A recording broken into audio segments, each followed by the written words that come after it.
It's time for the North Idaho Prepcast on IdahoSports.com. That's right. Welcome in another edition of the North Idaho Prepcast on IdahoSports.com. Brandon Baney breaking it down each week in Districts 1 and 2 with Ryan Scaggs. What's up, Scaggs? What's going on? It's finally technically fall. Is that today or tomorrow? I can't remember. Well, you're wearing your zip up like it's fall. So well, it's because it was like 38 degrees when I woke up this morning. So it's cold. Yeah, holy smokes. Yep, winter is fast approaching up north, for sure. If you want to see Ryan's zip up jacket, you can check out the video version of this podcast at IdahoSports.com's YouTube channel or Facebook page. Audio only as well at IdahoSports.com or wherever you download your podcasts. So with it getting cooler outside, let's hit the pool first this week, Ryan. Let's talk a little. It seems appropriate. Because you think winter, you think swimming, right? That's right. You know where I grew up in Montana, there's only a handful of schools that have swimming, but it is a winter sport. It is like it goes along with basketball and wrestling. It is in Washington too.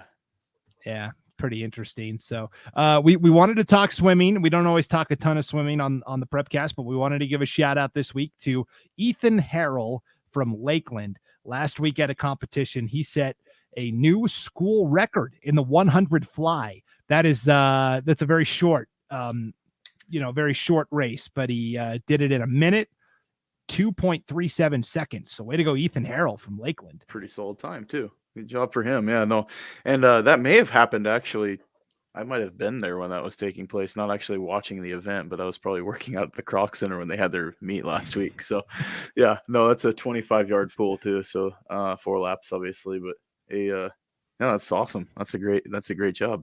Yeah, that's so awesome. And then we love to give shout outs to swimmers when we can. Like Wallace had some really good swimmers last year that were breaking school records left and right as well. And the Lake City girls swim team is still flat dominant too. They're just absolutely raking. So give them a shout out too, because that Lake City team, they could very likely repeat this year.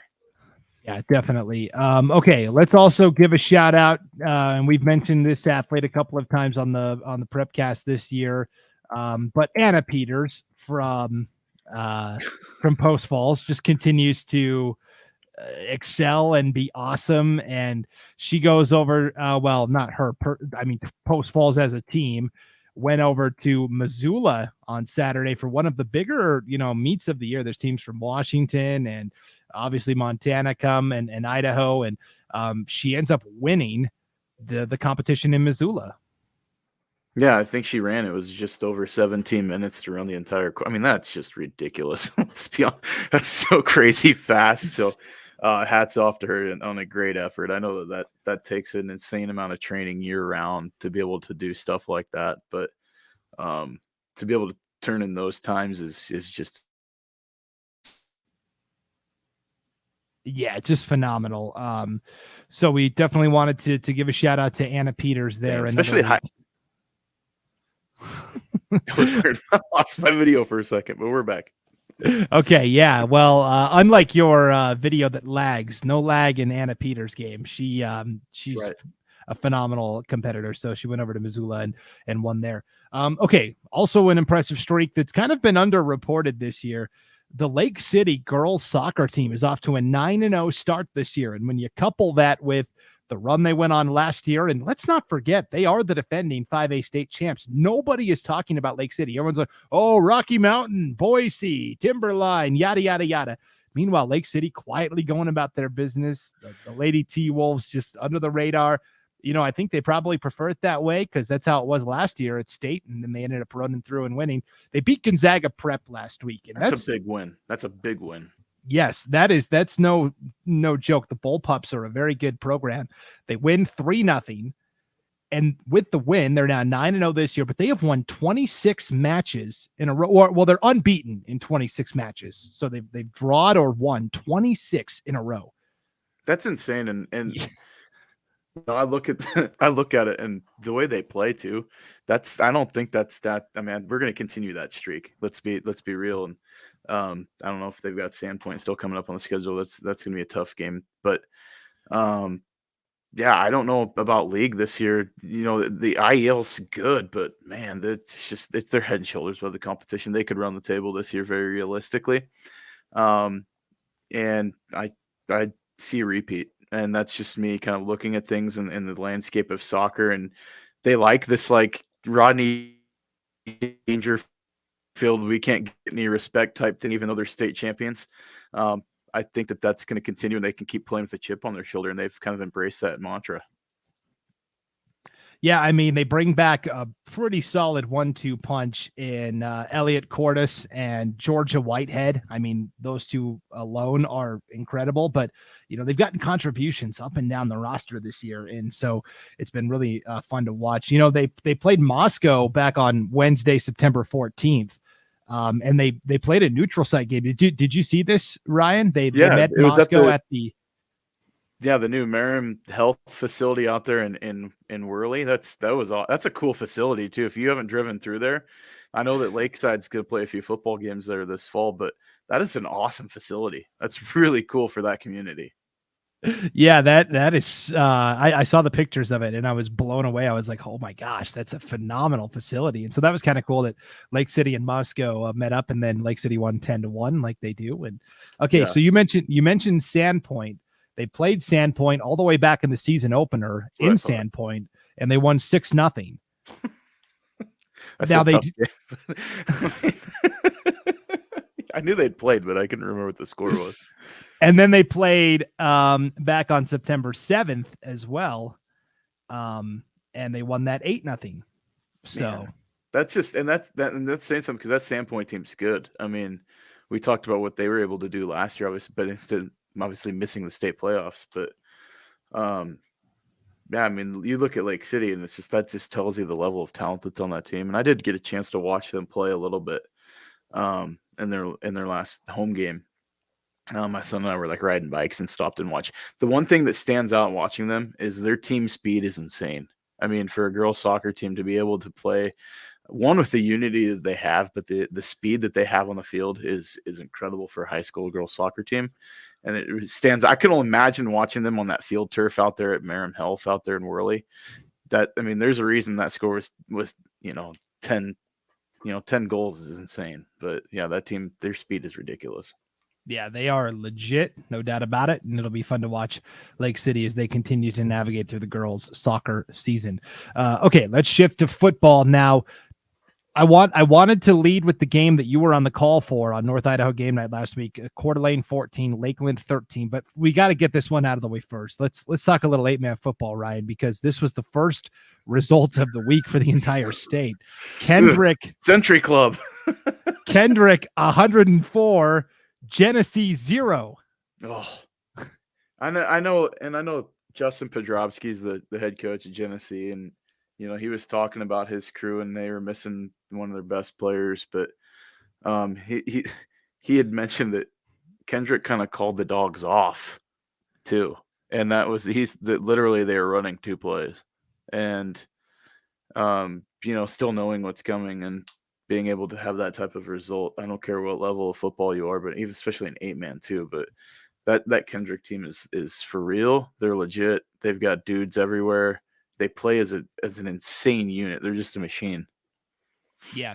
So 2 things to take away from this. I saw a lot of comments from people saying, what poor sportsmanship to win 104-0. It's like, hey, Ty Kep played like a quarter, the starting quarterback for Kendrick. And they pulled him. Like, they started bringing in backups like in the second quarter. Yeah. And like you said, they drilled down the playbook to like 2 plays. So for those freshmen and sophomores and those second and third stringers, you know what? They don't owe Genesee anything, because this is, you show up to play, right? They may not get an opportunity to play again this year. So of course they're going to want to, like, you're going to tell your third string running back, hey, you just broke off a 40-yard run. Don't score, go down to a knee. Like, no, of course he wants a touchdown, because he's a freshman playing in a varsity game.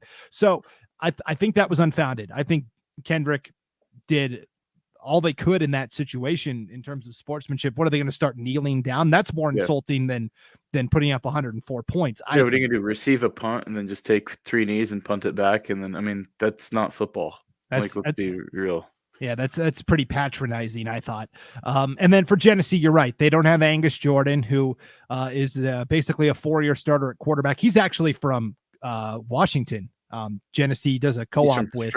He's from Colton. Yeah. Yeah. So he's out with an injury. Hopefully he's back really soon, because Genesee obviously is a much different team when he's in the lineup. But the thing that Genesee can be proud of is, Kendrick did this to Wilbur Creston Keller last week. And in the third quarter, Wilbur Creston Keller from Washington was like, "Hey, we're done. Like we're going to call the game." Genesee could have done that. And they didn't. They said, "No, we want to compete to the end. We're not giving up on this game." And so I think they have a lot to be proud of in terms of not giving up. Yeah, and there's a lot to be said, and I think that's a reflection of their coach too. Just knowing him, his history of playing at Lewiston High School and then at the University of Idaho.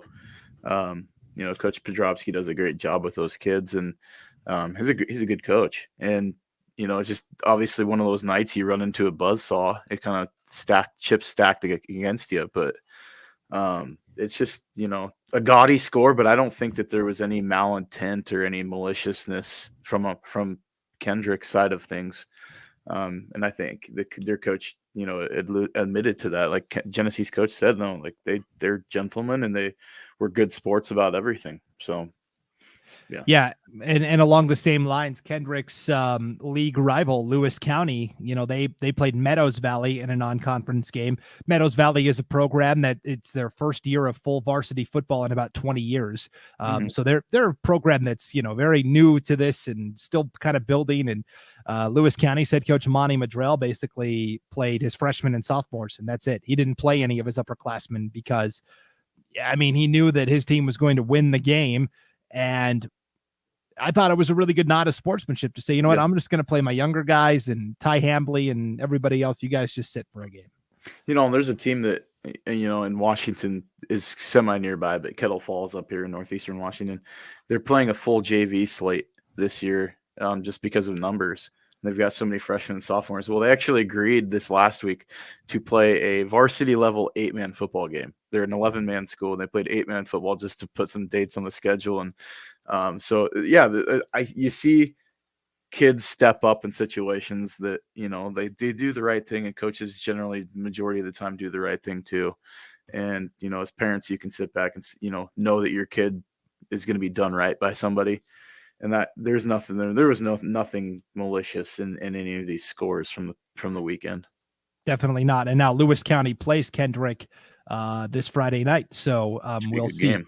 Yeah. That should be. Lewis County is trying to get to the playoffs. 2 teams from that conference get to the playoffs. And so Kendrick obviously locked in. Lewis County and Timberline probably going to fight for that second spot. So we'll keep an eye on that. We'll just wrap up the 8-man conversation. White Pine League 1A D1. Clearwater Valley beat Lapway last week on IdahoSports.com. We sent Garrison Hardy and Jason Hansen down to Kuski to broadcast that game, and they were super excited to do it. And the Rams were super excited to have us there broadcasting. Clearwater Valley outscored Lapway 16-0 over the final 10 minutes or so to pull out the come from behind win. And so now you've got this logjam at the top, Ryan, where Prairie and Clearwater Valley and Kamei are all 2-0 in the league, and they're all kind of gearing up to play each other. And we'll see the first domino this Friday when Kamei takes on Clearwater Valley. That's a big rivalry game. Kuski and Kamei are what? That is. Yeah, that's the Battle of Highway 12. And that's gonna be a dandy of a ball game. That should be. Like I said, I liked Kamei at the beginning of the year. I think that they're going to come out of the conference as league champs, but that's going to be a whale of a ball game and a good test, I think, for Clearwater Valley to know where they're at, because they still have a test. They still got to play Prairie, some of the other conference foes later in the year. But see how the deck kind of shuffles out after a big test early in the year. Yeah, that's going to be a fantastic game. That's Clearwater Valley at Kamei. Both teams 3-1 overall. Both teams 2-0 in the conference as well. All right, let's jump back up to the 11-man game. The game you were at Friday night, Ryan. Coeur d'Alene defeats Lakeland 14-13. All the scoring was done in the first half, right? Yeah, it was lit up too. Lakeland went out to a 14-0 lead to start the game, and it looked like Lakeland was driving again and ended up getting stopped on a 4th down deep in Coeur d'Alene territory. They didn't take the field goal attempt, And my partner in the booth, Brandon Fury, was saying, he's like, I think that's going to be the kind of telling point in the game, because if Lakeland loses this game, it's going to come back probably to that drive. And sure enough, Coeur d'Alene came back and did enough. They got a couple big touchdown passes. They couldn't, they got their conversions, but Lakeland hit some field goals too. They only got the one touchdown, but they did suffer pretty significant injury in their lineup with losing Thomas Calder. And then they lost Saputsky for the rest of the game as well, who was his backup in the lineup. So the Lakeland was short-staffed in the second half, but their defense, man, is scrappy as all get out. I'll give them credit for that. They play great defensive brand of football. But hats off to Kizier, the quarterback at Coeur d'Alene, threw some dimes. But our player of the game, the wideout, had a phenomenal game. I was really impressed with how Coeur d'Alene came out of the second half and made their adjustments and really was able to start moving the ball way more effective. Yeah, definitely. Colton Farrar was Farrar was solid. Yeah. Great game. IdahoSports.com play of the game. And it seems like Jamison Kizar is getting more and more comfortable with each passing week. I was on the call for Coeur d'Alene's first game of the year against Rigby. And you could tell it was a kid making his first, varsity start, but he's really developed into a good playmaker for Coeur d'Alene. He's not trying to do too much, right? He's kind of letting the game come to him. Yeah, the tools and intangibles are there when you watch him play too. I think he just needs to be confident in who he is, and you watch him play, and the more confidence he gets later in the game, he balls out. So I don't know. I could see Coeur d'Alene having a great run to the end of this year, and you certainly look ahead to that Lewiston game. Is going to be probably a whale of a ball game, but Post Falls will probably have something to say about that too. But Coeur d'Alene being able to eke out a couple close victories over those 4A teams between Sandpoint and Lakeland, that's a turn of fortune for Coeur d'Alene. Obviously, I think they're playing Woodinville this weekend at home, but it should be interesting road ahead for the Vikings. Yes, you are correct. Coeur d'Alene takes on Woodinville. Lakeland, meanwhile, will play Post Falls. This is our North Idaho game night on IdahoSports.com. It's going to be Post Falls taking on Lakeland. The Trojans, very quietly, I feel like, have gone 3-1. They just went to Spokane and shut out University High 41-0. That's pretty impressive. Yeah. U-High's not the strongest of the programs in Spokane, but they still got talent. But they had their special teams. Like we talked about it last year, they were great in their return game. It's much the same this year. They're amazing on the special team side of the ball. They control very well. Bustamante in the running game does a great job at running back. Their defensive line, their front seven, actually, I'd say their defense is very, very underrated. Defensively, they get a lot of sacks and a lot of pressure on the quarterback. And then which leads to the turnovers on the back end. And that you just look at them as a team, and there's, very quietly, I could see them being possibly a playoff team. Absolutely. Well, and they're motivated to get there after last year, basically just missing out. I mean, if the playoff field had 13 teams instead of 12, like Post Falls is in. Like they were the first team to miss the cut line. And so I know they're very motivated to try and get back to the postseason. And there's just so many great coaches up north, Sean Amos at Coeur d'Alene and Blaine Bennett at Post Falls and, up in Sandpoint, Coach Knowles. And there's just really good coaching up there to where even though these, Post Falls and Coeur d'Alene especially, had to rebuild, right? They lost a lot of talent to graduation, but, they've got great coaching and they've got cohesion in their coaching staffs as well. The Coeur d'Alene coaching staff has been together for so long that really helps. And I think that makes a difference. So it does. And the kids see it because it's almost like a family atmosphere. You see the coaches, spending time together and they know each other ins and outs and they know what they're going to call. And there's a lot of cohesiveness on that staff. And the one thing I did want to mention too is like you can notice a palatable difference in the Lakeland program with having the new coaching staff. It's brought a different swagger to the kids. They're loose and they're coming out. I mean, punching, throwing punches as far as not literally, but coming out with no fear attitude. And it didn't matter who they played. They were obviously undefeated going into that game. I think the same thing's going to happen if they get Calder back again. For this game, he was running on the sideline in the second half, but never came back in the game. If he's healthy and ready to go for this week, with Calder and Cornish, that 1-2 punch, and then Lautzenheiser getting some some confidence in the passing game. And if they can get things going, they got young receivers, but there's some talent there with Ezra Benson. Lakeland's going to have a pretty potent offense if they can keep things rolling. They just got to keep Lautzenheiser clean in the passing game. They gave up quite a few sacks to the Coeur d'Alene front seven. That seems like that's been the key for Lakeland the last several years is can that offensive line give these skill guys enough time to make the plays, and so that'll be something to watch going forward. But this Friday night, Post Falls at Lakeland, North Idaho game night on IdahoSports.com. Ryan Scaggs, Brandon Fury will be on the call for that one. Let's talk about our other matchup up in North Idaho this week. Game night on the Palouse. Sandpoint will be traveling to Lewiston, which should be a fantastic, that's a dandy of a ball game. Yeah, Garrison Hardy and Jason Hansen will be on the call for that one. Each team played well last week. Let's start with Sandpoint. They played Homedale 3A Power. This was a game they lost last year in Homedale. They hold serve at home 28-21. They built up a big lead, and then Homedale kind of rallied back late. Yeah, that was a deceptive score because I watched the game film from that one, and Sandpoint was dominant in that game. I mean, it was really not in question other than they put in backups with like 9 minutes to go in the game, and Homedale started mounting a bit of a comeback. But a big night, very, very, very clean game from Parker Pettit at quarterback. The receivers stepped up big. There was a lot less drops this week than there's been in weeks past. The defense was just flat dominant. I mean, Weston Benefield at linebacker is probably one of the best, in my opinion, one of the top 5 defensive players in the state of Idaho. I think he was an all-state player, but not a lot of people talk about him, but he's phenomenal. That secondary from Sandpoint's pretty dang good too. You got some like Jack Zimmerman in the backfield, in the back end of that defense. They're starting to click. I think they've cleaned things up, but they've seen a little bit of troubles earlier in the year. So it should be a great ball game between them and Lewiston. And hats off to the Bengals. They're able to play multiple. I think we've seen each week somebody else has kind of stepped up and carried the mantle for them offensively, and so they're able to clean things up. And offensively, I look at them and they're a rock solid team. They're a complete team. I look at them as far as both sides of the ball, passing or running. They're effective both ways, and defensively, they get takeaways.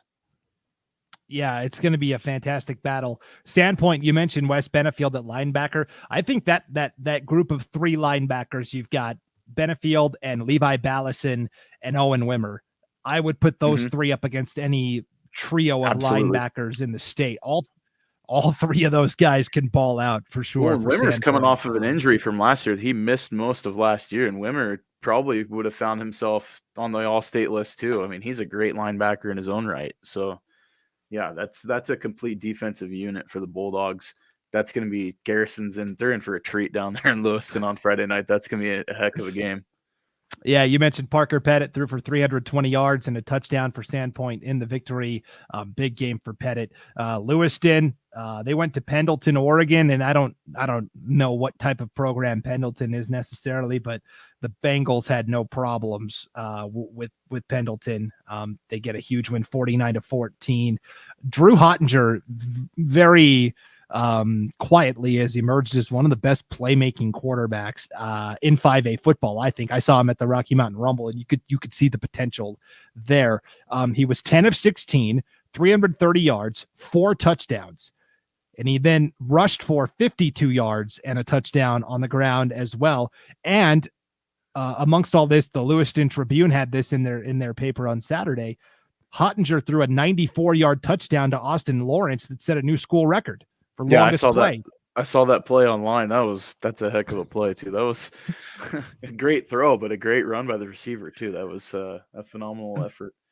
That wasn't like a screen pass and he broke a tackle and Lawrence ran. No, this was like a 45 yard pass down the field. Yeah, it was a nice deep post route that he hit him right over the middle, and he did the rest of the work getting down the field. Yeah, so Lewiston goes to 3-1 on the season with the win there. So that'll be pretty interesting to check out there as well.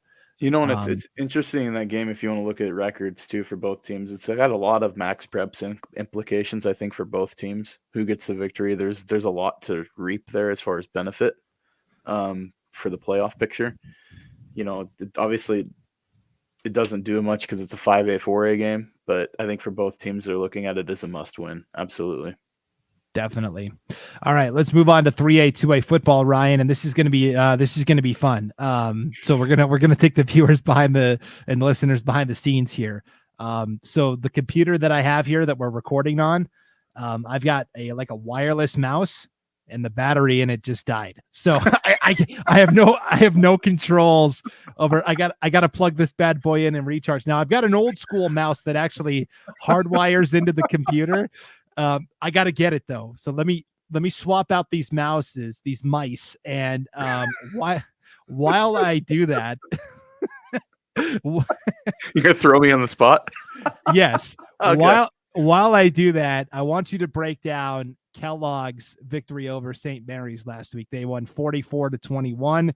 They had lost 7-0 at Deer Park, Washington the week prior, which was like, I don't know anything about Washington football, Deer but Park's good. They're a good team. Deer Park must be winning state championships left and right, because to shut out that Kellogg offense, you got to be really good. So, but Kellogg bounces back in a nice way. And, I actually thought St. Mary's was pretty competitive in the ball game as well. Yeah, and you look at the Lunas and Ripley and Colby. I mean, they're both solid players. At their respective positions, they're getting solid looks, D1 FCS level. But no, I mean, it's a huge win for Kellogg. It's so distracting watching you lean over while I'm talking. So here's what I gotta plug this in. You're gonna jump into your game bag and start pulling out that stuff, but no, yeah. But the Lunas obviously having a huge night, and it's kind of sink or swim with them. As they go and they have big games, obviously Kellogg's going to have a big game. It would be nice to find, at least for the state, level competition, if they're going to make it to the state playoffs and have the aspirations of winning it all, you'd want to find at least another guy or two that's going to show up and give them a little bit extra production. Just relying solely on those two guys so much. If you obviously bracket on the outside and then you can spy the quarterback, you're going to shut down some of the running game, and it makes them a little one-dimensional. Definitely. So you talked about the Lunas, and they get the attention because they're related, right? So if you talk about one, you have to talk about the other. But also they're like 6'3" and solid athletes too. That certainly helps. But yeah. Right. Yeah. So here are the stats. Ripley was 15 of 18. He only missed on 3 passes, 242 yards, 4 touchdowns, also ran for 98 yards and 2 touchdowns. Colby Luna caught 6 passes for 117 yards, but the four touchdowns actually went to 2 other receivers. And this is what makes Kellogg so dangerous. It's not just the Lunas. Varick Meredith, who started his career at Lake City, was a pretty good basketball player, moved to Kellogg. He caught 7 passes for 108 yards and 2 touchdowns. And then Ramsey Rainio caught the other 2 touchdowns. So they've got Rainio and Varick Meredith and Colby Luna and Ripley slinging the ball to him. They're good. It's you look at and I go back to kind of using Deer Park as a litmus test for them. Deer Park's got a really solid defense, and they played really tough against Lakeside, who's got a really good quarterback in Cole Hunsaker. If you watch Inland Northwest football up here, people would know that name. But that was a tight ball game, and so I don't really know what happened on the 7-0 is just a weird stat to me. It doesn't compute because the offense is so potent. I don't know if it was drops or what, but that's just I obviously didn't get to watch that game. But moving forward, I think it's one of those ones you flush it, as they say, and you move on. So I think they're looking ahead now, and they've got some big games coming up down the stretch, and certainly looking through the playoff. I think they're going to be in there for sure, but. How much noise they make in the playoffs is yet to be seen. I think defensively they've been playing pretty solid too. That's the unsung kind of part of that team is the defense has been playing pretty dang solid. Definitely. So that's kind of what's going on at the 2A level. Let's wrap up with 3A. Bonners Ferry, very quietly 4-0. But here's the thing is we don't know what to make of it, because the only Idaho opponent they've played is Grangeville. And Grangeville got their first win of the year over New Plymouth, by the way, 28-21. So congrats to the Bulldogs. You're fighting Paul Kingsbury's. That's right. I've got a picture. For some reason on the New Plymouth school website, they've got all the old yearbooks from years past on there. And I stumbled upon it one day when I was looking for a schedule or something for New Plymouth. And I was like, well, I know Paul Kingsbury, our boss, he graduated in 1993. And I'm going to try and look in that year and see if I can find it. Oh yeah, I found some gems. I've got those in a little blackmail file if I ever need to. Roll Pilgrims. That's right. Yeah, so Grangeville got a win, 28-21. Congrats to them. That's the only Idaho opponent Bonners Ferry has played. Otherwise, they've played both Lincoln County and Libby from Montana. And then last week they beat Connell, Washington 14-6. So they've had 3 games with very similar scores as well. Connell's not a bad team either. That's the thing. I mean, historically they've been pretty solid in the 1A ranks. So that's not a bad win. I think that's the Badgers are starting to peak, which is cool. I mean, that will work out well for them. Obviously late in the year they're going to get Timberlake, and that's the test. You win and you're in. So that's right. It's Timberlake's coming around. So yeah, Timberlake beating Moscow is a big one too. So yeah, definitely. So yeah, they've won 14-0 over Lincoln County, 14-3 over Grangeville, and then 14-6 last week over Connell. So I can tell you in Montana that Lincoln County would be like a 3A school in Idaho. They're up in Eureka, Montana. Libby would be more like a 4A. Libby would be more like a Lakeland Sandpoint type of team. Mm-hmm. So that is a good win for Bonners Ferry there against the Libby Loggers. They do this cool thing. Sorry, this isn't the Montana Prepcast, but sorry, I was talking Washington, so you're all right. Yeah, but I mean, in North Idaho, you kind of have to. Well, we're a sliver. We're only like 40 miles wide. So yeah. So I have family that live in Libby. My dad kind of grew up in Libby as a kid, and so I've been there, millions of times.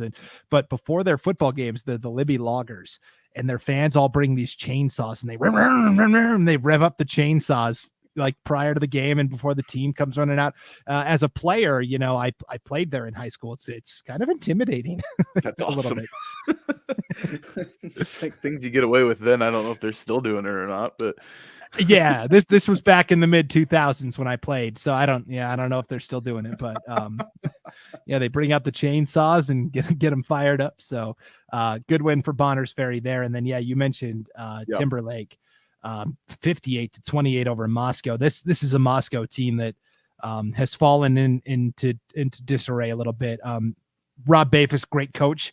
It's just going to take some time to rebuild. He's got to find some identity, especially at the quarterback position. So there's some struggles. There's some bright spots on that roster, though. There's some young kids that are really good.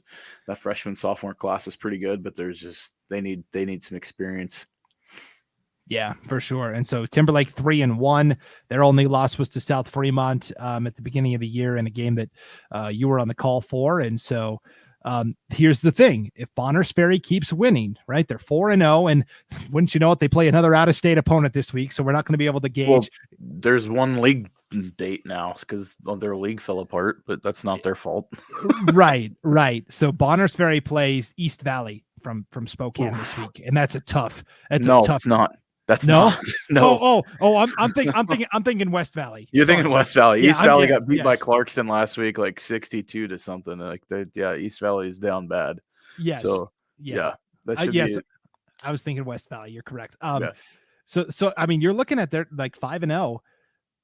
The way 3A works is the league champ gets in, of course, but then there are 3 at-large bids that are available as well.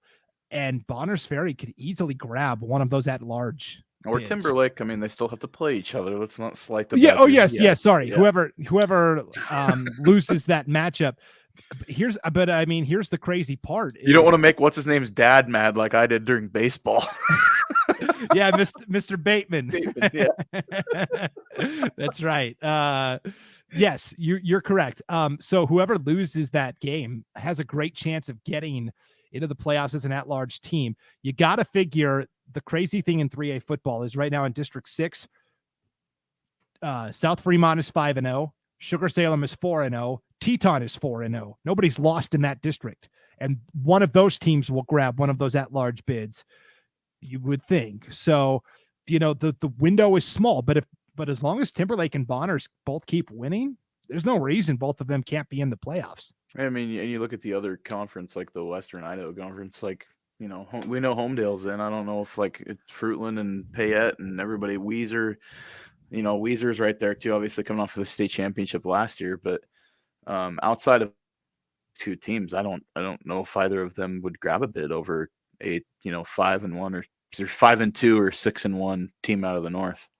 Yeah, so it's something we'll keep an eye on. And as we get into October, we'll start looking at the Max Preps rankings and kind of figuring out where everybody sits with all of that, because we're just kind of getting into conference play in most leagues. So we'll keep an eye on that. Timberlake plays St. Mary's this week.